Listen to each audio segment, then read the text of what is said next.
É licenciado em Gestão de Empresas, tem 39 anos e está desde 2005 no Grupo Renault, tendo iniciado funções dentro de Portas como Junior Product Manager. Uma escalada de sucesso dentro de Portas que o levou a ser diretor de marketing da Renault entre 2018 e 2021, sendo desde setembro administrador da Renault Portugal. Ricardo Lopes é convidado de mais um Motorcast do Stand Virtual.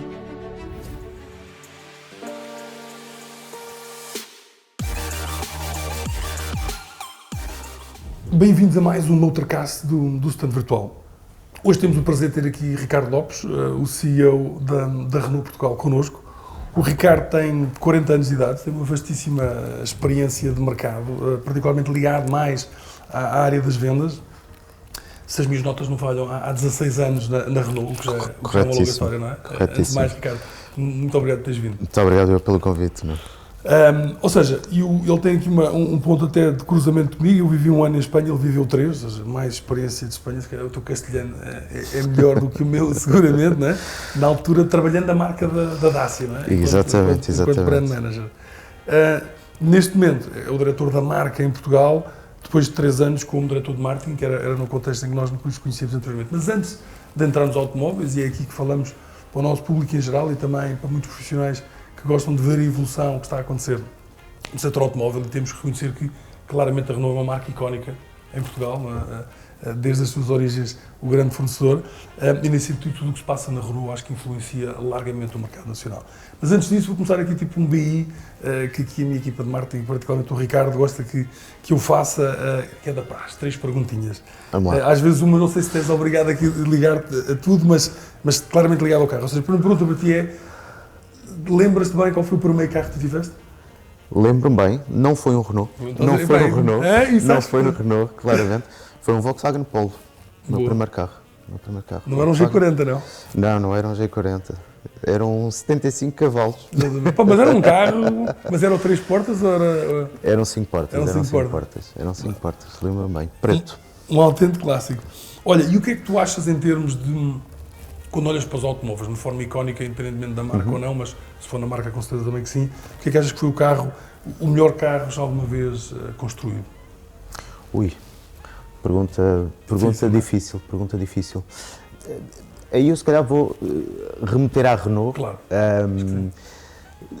E se calhar até politicamente incorreto, porque agora se calhar seria mais correto falarmos de um qualquer automóvel elétrico, mas há um automóvel que até me marcou precisamente pelos meus primeiros passos na Renault por ter tido contacto com esse automóvel, foi o Renault Clio V6, que foi um Renault Clio que foi desenvolvido na base de um Clio clássico e em que lhe colocámos um motor 3 litros V6 na parte traseira, 250 cavalos e é um carro que voava, porque imagine-se o que é o peso leve de um Clio com um V6 atrás, portanto imagine-se quase um Société, um comercial com um belo motor 3 litros atrás, e foi um carro que a mim me impactou, porque em termos de condução era uma coisa Deixa-me fazer-te a pergunta assim: se agarrasses nesse carro e agora tivesse a oportunidade, em vez de sair daqui, seguramente vais para a Renault ou para alguma reunião, estamos aqui no início do nosso dia de trabalho, e pudesses ir conduzir o carro para uma estrada, imagina que tinhas facilidade em qualquer ponto do país, onde é que tinha aquela estrada que te dá gozo conduzir? Isso é mesmo assim. Olha, eu gosto muito, e até quando temos a oportunidade de experimentar carros novos, e carros até um pouco mais dinâmicos, gosto muito da estrada que sai do Guincho para a Malveira. Okay. Gosto imenso dessa estrada, seja pelas suas curvas, seja pela paisagem. Acho que é uma estrada que utilizo várias vezes para experimentar alguns carros assim mais interessantes em termos dinâmicos. Estou alinhado, eu por acaso também sou um grande fã do mar, e por isso eu por acaso estou um bocado mais, gosto bastante ali também da Rábida, não é? Sim. Mas é muito a mesma linha, não é? É mais ou menos a mesma, talvez um bocadinho mais apertado, mas sem dúvida. Desde o início dos anos 2000 a liderar a tabela dos automóveis mais vendidos em Portugal, a Renault é, sem dúvida, uma das marcas mais democráticas do nosso país, e a experiência em vendas de Ricardo Lopes, ligado à área das vendas praticamente desde que ingressou na Renault, permite-lhe falar abertamente sobre os planos da marca para 2022 e antecipar, de certo modo, o futuro que se adivinha incerto. Então, olha, Ricardo, entrando aqui numa componente mais automóvel e naturalmente sempre uma componente importante daquilo que é a visão da Renault, que eu acho que é a diapasão para o mercado, e nós começamos hoje aqui uma secção de várias entrevistas com CEOs das marcas, que permite passar aqui algumas mensagens importantes agora que terminamos 2021 e vamos arrancar 2022. E nesse sentido, quando olhamos para 2022, e estávamos os dois em conjunto no Mobile Summit e tu, talvez a pessoa mais frontal nesse sentido, disse, eu vou ser muito frontal 2022, não vos vou dizer que vai ser fácil, não é? E por isso antecipamos aqui de alguma forma tempos um pouco mais difíceis para o setor, para a indústria automóvel, e por isso perguntava como é que a Renault, e já falámos dois aqui um bocadinho até em backstage, como é que tu antecipas numa ótica seguramente da Renault o próximo ano, que é um ano de facto falta de microchips, falta de matérias-primas, como é que tu vês que o próximo ano poderá correr? Eu acho que o próximo ano vai ser marcado por muitas questões externas até ao próprio setor. Tudo aquilo que é o movimento de preocupação com a sustentabilidade do planeta, a questão ambiental, que obviamente é uma questão no nosso setor, mas também por questões internas, nomeadamente ligado à questão dos microchips, aos condicionamentos industriais que todas as marcas estão a ter e continuarão a ter no próximo ano para fornecer esse mercado. Portanto, há um movimento de equilíbrio oferta-procura que não se está a conseguir atingir. Obviamente, como em qualquer setor, isso obriga a movimentos daquilo que é o posicionamento do produto automóvel no mercado. É óbvio que vamos ter a dureza de ter clientes aos quais não vamos conseguir fornecer o automóvel nos timings desejados. Obviamente que isso é sempre uma angústia para qualquer Mas diz-me uma coisa, automóvel. nessa linha que tu falavas, ou seja, quando os consumidores, ou qualquer um de nós hoje em dia vê a mensagem passada pelas marcas, e a Renault tem aí um peso importante, só se fala de elétricos, não é? Ou seja, na cabeça do consumidor, hoje em dia há de esperar que, por exemplo, uma Renault vai continuar a investir em motores em combustão e vai continuar a promover motores a combustão, ou claramente o direcionamento é o que ainda está de combustão vai se mantendo até uma determinada fase, mas o foco todo agora é tudo que seja novos modelos será elétricos, ou não? Nós a mensagem é muito clara. Nós acreditamos na eletrificação. Nós há 10 anos que começámos a lançar produtos 100% elétricos e sabemos que o caminho é esse. Sabemos também que, obviamente, esse é o ideal, mas sabemos que o produto automóvel tem que ser, sobretudo, compatível com aquilo que é a capacidade do mercado e o interesse do próprio mercado. E, muito sinceramente, estes 10 anos de experiência mostraram-nos que tem que existir passos intermédios para a eletrificação a 100%. E os passos intermédios são a hibridização, seja ela plug-in ou não. E por isso é que hoje já temos uma gama de automóveis híbridos, plug-in ou não. Claramente os plug-ins sentes que ganham mais força face aos... São. É uma opção mais racional, talvez. Eu hoje, com aquilo que nos mostrou os últimos anos, acho que o caminho, o desafio em Portugal é a substituição de um parque automóvel antigo e por isso necessariamente poluente, por um parque que seja mais ecológico, com menores emissões. Obviamente que o ideal é o 100% elétrico, mas sabemos, e conhecemos o país onde vivemos, que não existe nem nas famílias nem nas empresas a capacidade económica hoje de fazer essa transformação de uma forma acelerada. E por isso temos de ter steps intermédios. No nosso entender, os híbridos são uma solução. Mesmo os ICEs, os térmicos convencionais, se hoje substituirmos um automóvel a gasolina por um vendido há 10 anos atrás, o ganho de CO2 é imenso. É imenso. Portanto, nós continuaremos a lançar no mercado, seja versões ICE, seja, sobretudo, obviamente, versões híbridas e elétricas. Obviamente que o elétrico e o híbrido vai assumir um peso muito, muito significativo. Já hoje assume, fazemos mais de 15% das nossas vendas na gama eletrificada. Vai crescer muito rapidamente, mas continuaremos a lançar no mercado versões térmicas micro-híbridas. Agora, para clarificação de quem nos ouve, por vezes, não sei se os termos são tão evidentes, quando dizemos motor ICE é um motor de combustão interna, não? Ou seja, é o tradicional gasóleo ou gasolina. Gasóleo e gasolina. Mas a maior parte das nossas pessoas que nos seguem estão dentro do tema.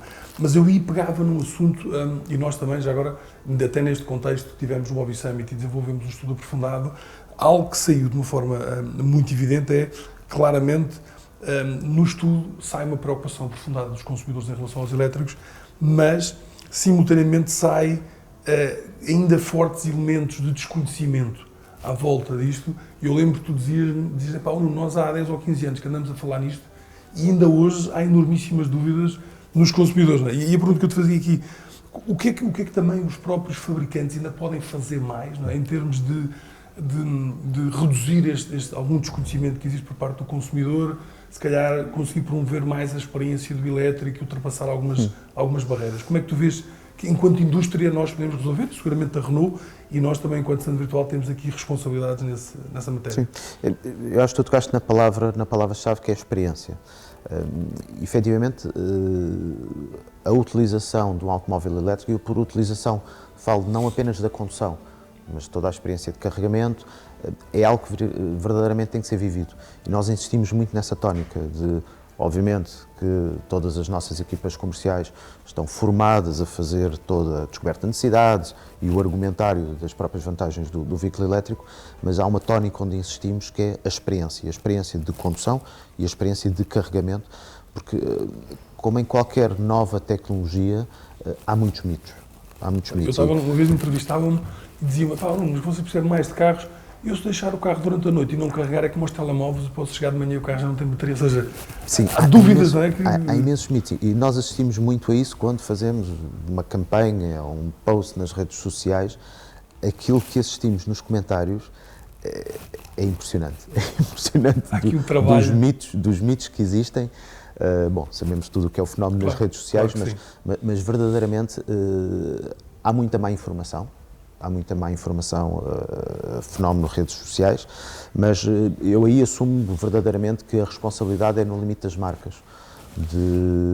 Nós queremos, obviamente, impulsionar e promover uma nova tecnologia, cabe-nos a nós, e nós na Renault temos feito esse caminho. Há logo um primeiro desafio que nós percebemos que é o próprio desafio interno. Não é? Diz-me uma coisa, eu sinto uma coisa, nós que temos esta visão e temos estes research em relação ao posicionamento das marcas, eu acho que aquilo que nos tem chegado muitas vezes é que a Renault tem este posicionamento, por vezes, de uma marca mais familiar, mais próxima, pela capilaridade e pela presença que sempre teve em Portugal. Ou seja, há quase aqui uma responsabilidade acrescida nesta reeducação do consumidor automóvel, do que é que são os elétricos. E aí nós assumimos a responsabilidade, seja porque, obviamente, somos uma marca familiar, como tu dizias, de proximidade, Exatamente. Mas também porque somos uma marca que, como nos últimos 23 anos fomos líderes do mercado, no limite, existem mais Renaults a circular do que qualquer outra marca. Seguramente no parque circulante, não? E essa substituição do parque tem que ser, acima de tudo, também uma responsabilidade nossa, porque há, sobretudo, mais Renaults que têm que ser substituídos por carros ambientalmente mais sustentáveis. O que é que nós temos feito? Desde logo houve um primeiro passo que foi, internamente, com as equipas comerciais da rede de concessionários, fazer essa quase pedagogia daquilo que são os benefícios do carro elétrico. E depois uma quase formação, uma abordagem muito didática daquilo que é todo o mercado, todos os potenciais clientes, muitas vezes sem o cunho comercial da pressão comercial. Efetivamente de uma forma informativa, porque independentemente da decisão do cliente chegar hoje ou chegar daqui a 2 anos, nós sabemos que ele vai ter que chegar. E eu acho que isso encaixa muito num dos dados que também saiu deste último research que fizemos aos consumidores, que é apenas 30%, apesar que já é um número com alguma razoabilidade, 30% das pessoas tiveram a oportunidade de conduzir um carro elétrico. Ou seja, tu falas muito da clarificação, mas a questão é, inclusive, a experiência de conduzir um elétrico que, para nós, que já há alguns anos estamos habituados ao som do carro, a meta primeira, a meta segunda, depois algumas pessoas passaram para o automático, já é diferente, e nesse sentido, o número de pessoas que já teve contacto com o elétrico é apenas 30%, no entanto, no passo a seguir àquilo que tu estavas a comentar, a Renault tem alguma coisa pensada mais no sentido, não apenas, naturalmente, em termos de informação, imagino que mais ações irão acontecer, mas parece que é absolutamente chave a componente do test drive. Como é que vocês conseguem ou criar algumas campanhas ou dinamizar algo para que, se calhar, de uma forma mais alargada, as pessoas de facto venham fazer um test drive do elétrico, percebam melhor o que é o elétrico, como tu dizes, podem comprar dali a 6 meses, podem comprar daqui a 1 ano ou 2 anos, mas isso vai acontecer e este contacto, até com a própria Renault, vai ajudar no próprio posicionamento da Renault seguramente. Isto é algo que faz sentido na vossa estratégia? Há algo que nós promovemos muito e que acho que é um passo importante para isso, que é todo e qualquer cliente ou potencial cliente que nos visite, independentemente daquilo que é a sua ideia de automóvel a adquirir, nós promovemos o test drive de um carro elétrico. Independentemente de qual é o modelo, seja um gasolina, um GPL, um diesel, ou o que seja, experimente um elétrico, veja como é que isto é. Porque efetivamente é como tu dizes, aquelas reações típicas do carrega no botão, liga o carro e depois como nada se ouve, isto ligou. É logo a primeira reação que existe. Porque efetivamente a experiência é fundamental. E nós o que fazemos é promovemos, porque está muito assente, mesmo para os térmicos, a experiência de ensaiar é determinante. Nós vemos claramente que num processo de compra aquilo que é a taxa de transformação em venda entre um percurso que inclui ou que não inclui o test drive é radicalmente diferente. E num elétrico é quase condição. Aliás, mesmo nós nos nossos standards, com a rede de concessionários, é condição obrigatória a realização do ensaio. E mesmo a disponibilização de carros para ensaio é standard na rede Renault. Portanto, efetivamente, seja naquilo que é o percurso na rede de concessionários, seja em ações fora de portas, no caso dos elétricos, o ensaio é sempre condição obrigatória. Ricardo, tu falavas e bem, ou seja, e temos, mesmo nós aqui, não é? É difícil sairmos da importância dos elétricos e desta tendência para os carros elétricos, mas claramente ainda na cabeça do consumidor e nas mensagens que são passadas é um grande entrave, ainda para acelerar mais a eletrificação, ainda é o custo dos veículos elétricos. No entanto, acho que mesmo na cabeça do consumidor, e nós próprios vemos isso no cenário atual, muitos dos carros que acabam por ter a maior procura em termos por parte do consumidor são carros mais acessíveis. E nesse sentido, a Renault tem um papel importante aí, ou seja, com alguns exemplos, terão volumes seguramente diferentes, que seja o Twizy, o Twingo, ou mesmo o Zoe em termos de entrada no mercado.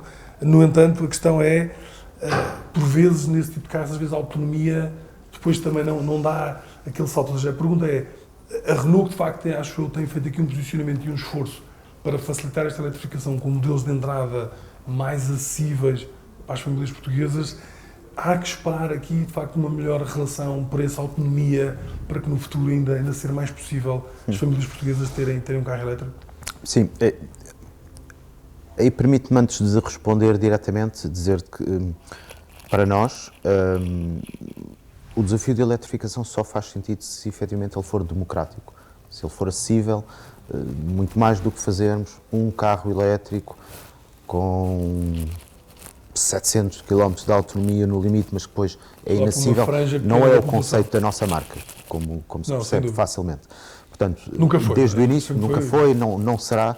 Portanto, para nós há sempre um eixo fundamental que é a eletrificação tem que ser democratizável, porque só assim é que ela permite aquilo que é o principal objetivo, que é a substituição de automóveis poluentes por automóveis eficientes. Como qualquer tecnologia, ela evolui, e ela tem evoluído nos últimos anos. Hoje estamos acima da barreira dos 400 km de autonomia real. Em automóveis de segmentos de volume, seja o Twingo que falaste, seja o Zoe, início do próximo ano com o SUV do segmento C, o Megane 100% elétrico, onde até a utilização do nome Megane, o nome histórico da Renault, é precisamente nesse sentido, quer dizer que o elétrico não tem que ser uma coisa de nicho especial, não, tem que ser uma coisa que faça volume, que seja acessível e que permita às pessoas usufruir dessa experiência do carro elétrico. Vamos continuar a lançar no mercado automóveis em segmentos de volume 100% elétricos, também eletrificados, obviamente, portanto, e obviamente com autonomias, o tal equilíbrio entre custo de aquisição, custo de utilização e autonomia, sempre perfeitamente adaptados àquilo que é a capacidade do mercado nacional. Por exemplo, Megane 100% elétrico, já vamos estar na casa dos 470 km de autonomia. Já vem para o próximo ano? Início do próximo ano, primeiro quadrimestre. Portanto, um SUV tão apreciado do hoje em segmento dia. nacional, segmento C, perfeitamente adaptado, seja a clientes particulares, seja a empresas, 470 km de autonomia, portanto, propostas sempre que obviamente tecnologicamente vão evoluindo, mas sempre adaptadas àquilo que economicamente também é a capacidade do mercado. A digitalização acelerou durante a pandemia e muitas foram as marcas de automóveis que decidiram que no futuro vão implementar o modelo de agenciamento, reduzindo assim os custos no modelo de distribuição. Mas esta pode não ser uma medida que sirva para todos, pelo menos para já. Apesar dos consumidores estarem cada vez mais predispostos a comprar um carro 100% online, o fator humano ainda continua a ser muito importante na venda de um automóvel. Afinal de contas, falamos daquele que, em muitos casos, é o segundo maior investimento na vida de uma pessoa. Perguntamos então a Ricardo Lopes qual é a opinião da Renault em relação ao futuro do Click to Buy em Portugal. Olha, deixa-me entrar aqui um bocadinho numa secção mais sensível. E nós até também já abordámos um bocadinho no Mobile Summit. E, de facto, particularmente eu também, muitas vezes, quando é pedida a nossa opinião de como vemos a evolução, este tema vem sempre para cima da mesa, mas mais uma vez ligado aos elétricos. Tudo se sente aqui que com o avanço dos elétricos, há algumas marcas que foram criadas em cima dos elétricos, ainda ontem, estamos aqui a falar, houve o IPO de uma delas nos Estados Unidos. O modelo de distribuição parece estar num momento em que se está a considerar potencialmente diferentes alternativas. Sabemos que determinadas marcas já anunciaram a alteração do próprio modelo. Sabemos que, mesmo os estudos demonstram hoje em dia que os consumidores estão mais preparados para comprar online um carro novo do que um carro usado. Tem menos riscos, tem mais garantias, é um produto novo, tudo se torna mais fácil, mas a verdade é que o modelo de distribuição não estava tão preparado para isso. Não é? A questão que eu te levanto aqui é, há esta tendência do click to buy, da vertente das vendas digitais. Há claramente também o modelo de distribuição a mudar em função de que é um momento de mudança que alguns construtores estão a pegar nisso. E quando olhamos, por exemplo, para os Estados Unidos, nós vemos que mês para mês as vendas 100% online de carros novos estão a acelerar. E algumas marcas estão a aproveitar, não sei se a palavra é correta, mas estão a ajustar o seu modelo de distribuição em função, não sei se também vias uma marca que não é tão diretamente ligada à Renault, mas semana passada também era a notícia que pensa haver uma redução de 30% ou 50% da rede da Cadillac nos Estados Unidos, porque iam caminhar para modelos 100% elétricos e nesse sentido iam reduzir a sua estrutura de distribuição, continuando a apostar nos seus parceiros num formato diferente. Foram muito aberta, já abordámos isto um bocadinho no Mobile Summit, mas sem conseguirmos aprofundar aqui naquilo que tu achares que é conveniente, dado que, quer para o consumidor final mais informado na área automóvel, é um tema que está na cabeça, como também para quem nos ouve do lado do setor automóvel, é sempre uma questão recorrente, como é que vai ser os próximos tempos. E por isso, abrir aqui um bocadinho este capítulo contigo, naquilo que achares que é razoável. Não, sem problema nenhum. A nossa visão é relativamente simples. Obviamente que o percurso de compra de um cliente do automóvel é cada vez mais digital. Dos estudos que temos, 75% a 80% dos pontos de contacto que existem naquilo que é a descoberta e o processo de escolha e decisão do automóvel, 75% a 80% já ocorrem no mundo digital, seja em contacto direto connosco, seja com toda a panóplia digital que existe hoje de alternativas. É a nossa visão que temos que ser irrepreensíveis nesse percurso digital. Temos que acompanhar esse percurso em função daquilo que seja o interesse do cliente, mas consideramos e daquilo que percebemos hoje em dia, que o cliente continua a não abdicar daquilo que é um momento, que pode ser pode ser apenas mas de contacto físico, seja com o produto automóvel, seja com um espaço concessionário, com um vendedor, para decidir efetivamente a sua compra. Obviamente que isso também é um interesse das marcas. Ou mesmo já tenha decidido para que alguém lhe explique o produto, lhe faça... Para que no limite tenha ali uma cara que lhe confirme até mesmo tudo aquilo que ele já sabe. E não nos esqueçamos que o automóvel continua a ser uma compra de grande envolvimento. Seja por aquilo que é o investimento que está em causa, seja por aquilo que é a emoção que está O segundo maior investimento das famílias, depois da casa, é a compra do carro. Não é? E não é uma commodity, não é apenas algo mais que compramos num dia qualquer. E não nos esqueçamos que em Portugal, e isto é uma visão que é uma visão partilhada noutros países no mundo Renault, mas que em Portugal, quanto a mim, ainda faz mais sentido, o parque automóvel nacional supera os 13 anos de antiguidade. E com aquilo que é o peso das empresas, que necessariamente têm automóveis mais recentes, quando falamos de famílias, de pessoas, estamos na casa dos 15, 16, 20 anos de antiguidade de um automóvel. Ou seja, o momento em que uma família decide comprar um automóvel é um momento único, é um momento muito especial. Independentemente das vantagens, das inúmeras vantagens que o digital tem, continua a ser importante o contacto físico, o tocar no automóvel, o cheirar o automóvel.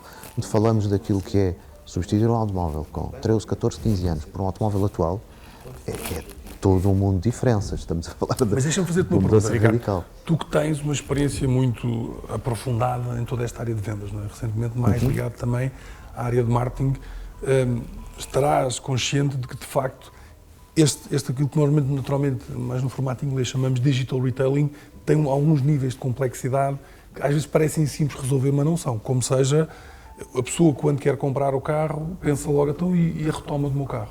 E pensa, bem, mas agora vou financiar ou vou dar parte em dinheiro, como é que eu faço online? E depois de vender o carro tem que haver uma transferência dos documentos. E depois, sim senhor, até se pode incentivar que eu vá à concessão ou a gente ir levantar o carro, mas há um segmento das pessoas que prefere receber o carro em casa. Como é que a pessoa vai acompanhar, como hoje está habituado noutras apps, a pessoa, olha, o meu carro chega daqui a um mês. Onde é que ele está? Já saiu da fábrica, já está em Portugal, está no entreposto, quando é que eu vou receber e a que hora? Ou seja, esta complexidade para, de facto, dar aquele nível de acompanhamento que era habitual, no caso da Renault na rede, e que se calhar, como tu dizes, parte dele começa a passar para online, a Renault está preparada para ter todo este tipo de funcionalidades online que implica transformar aquilo que tradicionalmente era um processo muito físico, suportado na estrutura, não é que ela esteja lá na mesma, mas toda a parte de interação passa a ser automatizada digitalmente? Nós hoje estamos já preparados para uma interação digital direta entre concessionário e potencial cliente. Estamos já preparados para muito rapidamente passar a disponibilizar aquilo que são, inclusivamente, os estoques disponíveis, seja em termos de modelo, versão, motorização, o carro específico, se está no Porto, se está em Lisboa, se está em Faro. Portanto, tudo aquilo que até há pouco tempo era necessário uma deslocação física passa a estar disponível no digital. Sempre com a possibilidade de entrar em contacto direto, imediato, áudio e vídeo com um concessionário, com um vendedor que esclarece todo o tipo de dúvidas. Mas se o cliente quiser financiar, consegue meter os documentos online, ter uma aprovação online? Não. Nós continuamos a considerar que, seja porque é a nossa visão, seja porque é aquilo que os clientes nos têm demonstrado, que há determinados passos do percurso cliente que ele exige que sejam feitos no espaço físico. Até porque, previamente a tudo isso, há o tal momento importantíssimo que é o momento do ensaio. E esse momento, para nós, é importante, seja por nosso interesse, porque consideramos que é um momento-chave para a apresentação do produto, seja para que o próprio cliente perceba exatamente e tenha uma decisão de compra totalmente informada. E esse momento nunca o poderemos fazer no digital. Portanto, a nossa visão é muito clara. Naquilo que é a lógica de distribuição, o concessionário continua a existir. Portanto, nós vamos continuar a ter uma rede de distribuição de marca assente numa lógica de uma alteração concessionário. do papel daquilo que é o tradicional concessionário, que agora outras marcas estão a mudar um pouco para o papel da gente, ou tu não antecipas? O concessionário hoje é visto muito como a passagem ao espaço físico. Não. Certo. Os concessionários, no caso da Renault, já têm um papel muito importante no percurso digital dos nossos clientes. Hoje, quando qualquer português entra no site da Renault, ele pode entrar em contacto digital direto com o concessionário que ele decide. E esse papel é assumido pelo concessionário e é desempenhado pelo concessionário. Os próprios concessionários desenvolvem, em coordenação connosco, inúmeras ações digitais. Eu acho que tu tocas num ponto importante. Eu próprio, aqui, com a responsabilidade que tenho enquanto diretor-geral do Centro Virtual, que estamos muito em cima do digital, eu continuo a acreditar que esta ligação com o físico é importante. Vai continuar a ser importante. Para uns clientes mais do que outros, seguramente, mas vai estar lá e vai demorar muitos anos a uma penetração totalmente online. Mas como tu dizes, e bem, eu acho que cada vez mais, e provavelmente o mercado e o consumidor já pede mais processo digital que hoje ainda nem todos conseguimos entregar.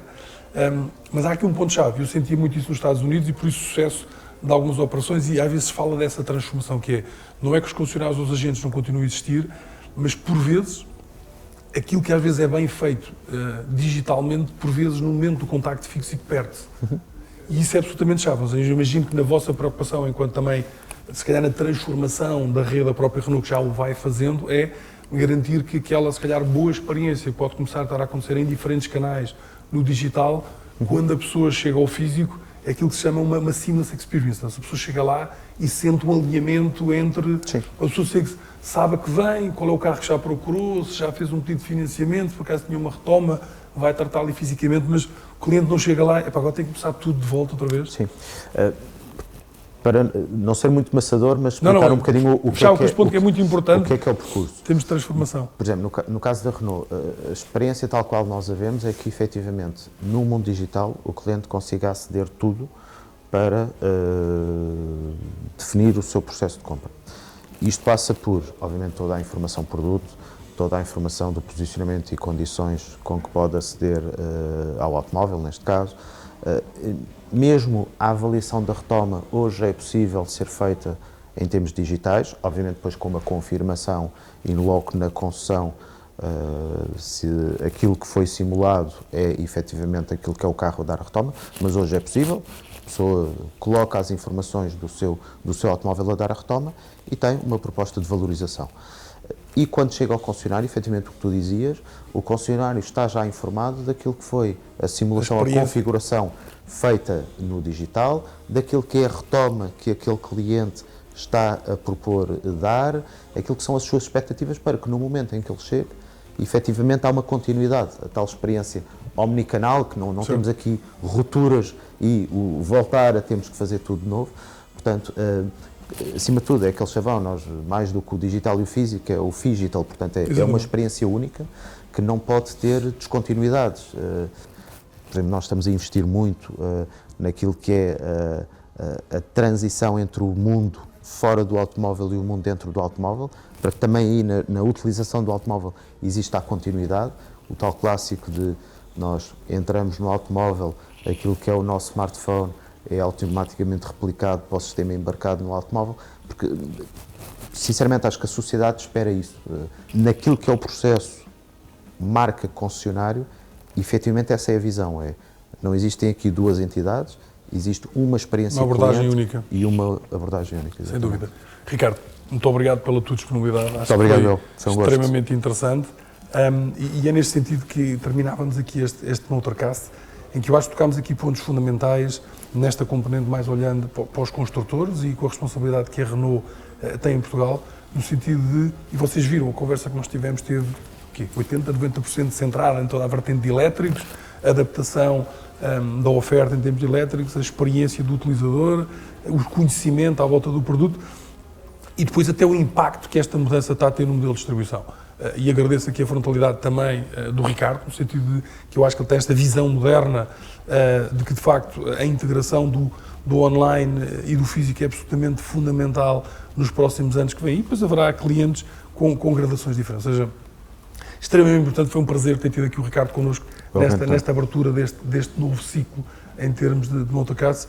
E para vocês, muito obrigado por estarem aí desse lado. Até ao próximo Motorcast do Stand Virtual.